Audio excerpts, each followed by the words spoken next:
sawa inakuwa hivyo. Sasa unapozidi kuwa mkubwa inaataki vimelea wengi na vitu vingine kule baharini.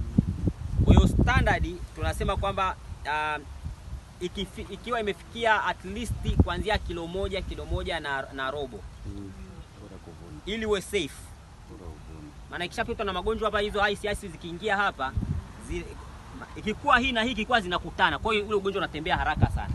Kwa hiyo for the safe ukikaa kuanzia mwezi na nusu ndio inakuwa imefika hiyo. Ukienda zaidi inazidi kuwa kubwa zaidi. Lakini riski yake ni kwamba kama itatokea any infection unaingia total loss. Kwa hiyo unatakiwa unawahi ili upande tena mwingine. Sawa jamani. Swali la kwa mfano kama hizi zinaonekana kama ni tofauti rangi. Ni quality au ni ukomavu? Okay, tutaenda kuangalia aina zilivyo, alafu na variety zake tutaziweka vizuri. Sawa jamani? Katika kuvuna mnaweka kwenye mifuko au kwenye crate? Unapovuna huko sasa. Unaweka wakivuna sio kuna zile wanaita kama vitenga, wengine vihori ambapo wana kama kwenye maji wanachukua wanavuna wanaweka, baadaye wanaburuta kwenye maji wakachukua.